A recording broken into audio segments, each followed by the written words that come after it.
Well, hey there, friends. Hey, good morning. I've got my favorite book here with me. This is the 5,000 Year Leap, a book written by Cleon Skousen, a miracle that changed the world. But yeah, this is, of all my constitutional books, this is my favorite. I've always been just in love with that title, the 5,000 Year Leap, which he made that title to kind of show the impact of the Constitution on a world that was in slumber for 5,000 years. Following what you call red law. Let me just say I used my red versus green meme. It was inspired by this. I wanted to get that principle in just a meme that I could post and stuff. But yeah, red law versus green law, or man's law versus natural law. But yeah, 5,000 years would represent where we followed kings, despots, man's law, as opposed to natural law, when we woke up and decided to follow natural law,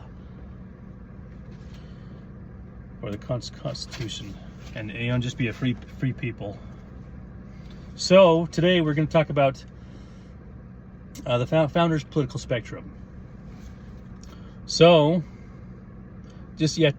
first of all, talk about what is left and what is right. I think it's incredibly unfortunate that political pundits, political philosophers and stuff will try to. What am I trying to say? They'll try to measure politics in terms of political powers, or no, political parties instead of political powers. And I think the founding fathers probably would have objected to this. I'm sure they would. Almost certain they'd probably be laughing their asses off and see our system of politics as just being completely meaningless and stuff like that. But today it's you always see it's real popular. Popular with people in the classroom and with the press. To classify anyone being on the left as being communist, and anyone that's on the right, the far right is being fascist, or people in parties, people in parties, that you have your leftists on the left, and then your rightists on the right, and so forth, and it's kind of leaves you shaking your head. What are they even talking about? I'm sure it's probably left a lot of us kind of confused, especially with the way politics are. But these terms are,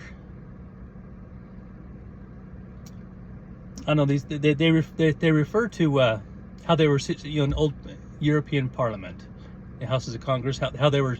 It was their seating arrangements in the old House of Parliament back in the day. You had your far left, what they call them, your radical revolutionaries on the left, and then you had your military dictatorships on the right, and then all your third parties were, their seating arrangements were in the middle.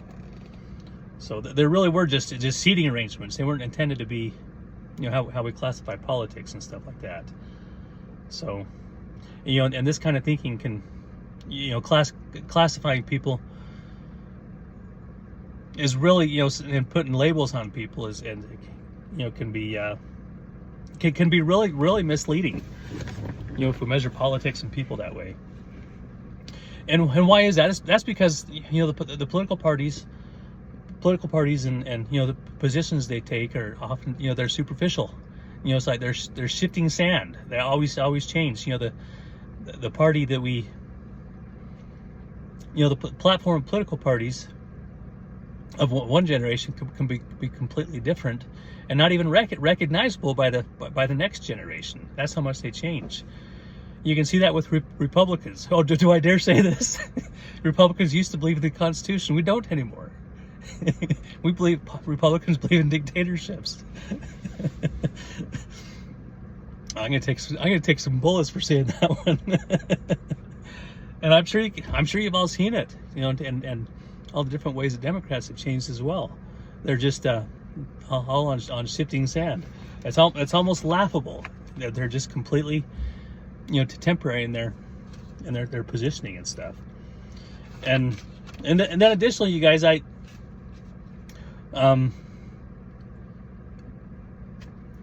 communism, fascism, which represents, the left and the right, in the end,